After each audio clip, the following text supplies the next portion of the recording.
Hello दोस्तों, नमस्कार। स्वागत है आपका एक और नई कहानी पे। तो चलिए शुरू करते हैं। Owl and crow story in Hindi. उल्लू और कौवे की दुश्मनी की वजह। प्राचीन काल की बात है। एक जंगल में बहुत सारे जानवर और पंछी रहा करते थे। उन सभी पंछियों का राजा एक हंस था, जिसे राजपाट से ज़्यादा मतलब नहीं था। उसका अधिकांश समय ईश्वर की भक्ति में गुजरता था। राजा के राजपाट में रुचि न होने से राज्य की सारी व्यवस्था चरमराने लगी थी। राजा के द्वारा किसी भी प्रकार की रोक टोक न होने के से जंगल में बाहरी सभी पंछी भी अतिक्रमण करने लगे थे। इस बात से परेशान होकर सभी मंत्रियों और सेनापतियों ने सभा बुलाई, जिसमें कबूतर, उल्लू, तोता, बगुला, मोर, कोयल, चिड़िया आदि सभी पंछी सम्मिलित हुए। सभा में राजा उपस्थित नहीं था। वह जंगल की गुफाओं में ध्यान में लगा हुआ था। सभी पंछियों ने एक स्वर में इस बात को स्वीकार किया कि हमारे राजा को राजपाट से कोई मतलब नहीं है। ना तो वो हमारी शिकारियों से रक्षा करने में कोई उपाय ढूंढता और न ही बाहरी अतिक्रमणकारियों से हमारी रक्षा करता। अब समय आ गया है कि किसी और को पंछियों का राजा चुना जाए। कई दिनों तक इसी बात पर मंथन होता रहा। अंत में सभी ने तय किया कि उल्लू को राजा चुनना उत्तम रहेगा। सभी ने मिलकर एक मत से उल्लू को अपना राजा चुन लिया और राजा के राज्याभिषेक की तैयारी होने लगी। सभी पवित्र नदियों का जल लाया गया।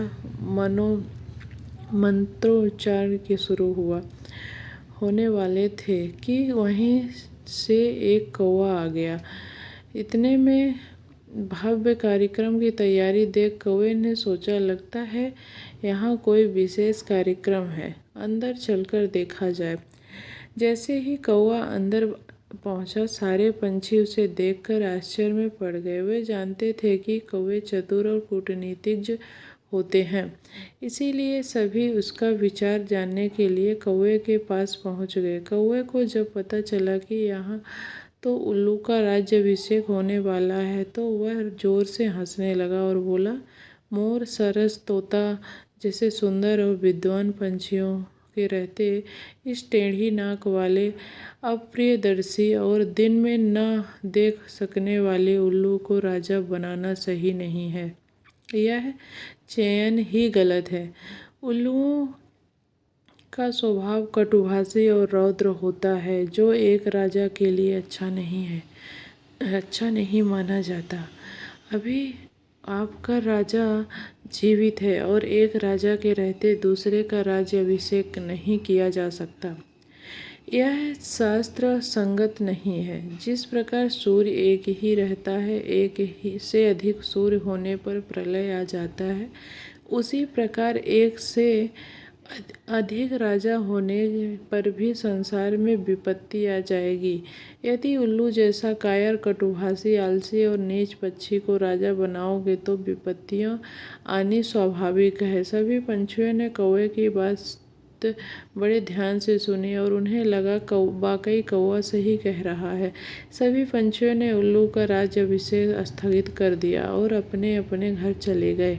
उस स्थान पर कौवा और उल्लू ही रह गए। कौवे के कारण राज्याभिषेक न होने के कारण उल्लू उस कौवे पर बहुत नाराज हुआ और उसे घूरते हुए बोला, दुष्ट कौवे, तेरे कारण आज मैं राजा नहीं बन सका हूँ। अगर तू न आता और अपना जान न देता तो अब तक मैं राजा बन चुका होता। याद रखना, मैं अपने इस अपमान का बदला जरूर लूँगा। आज से तेरा और मेरा परंपरागत वंश वैर रहेगा। वैसे कौवे को भी लगा कि उसने बिना कारण उल्लू के से बैर ले लिया है। कभी कभी सच्ची बात कह देना और दूसरों के कार्यों में बिना कारण हस्तक्षेप करना भी नुकसानदायक होता है। कौवा वहाँ से चुपचाप उड़ गया। तभी से कौवा और उल्लू का बैर चल रहा है। शिक्षा कौवे और उल्लू की इस कहानी में हमें यह शिक्षा मिलती है कि कभी भी बिना कारण किसी के मामले में हस्तक्षेप नहीं करना चाहिए। तो आज की कहानी यहीं तक। कहानी आपको कैसी लगी हमें ज़रूर बताएं। जय हिंद, जय भारत।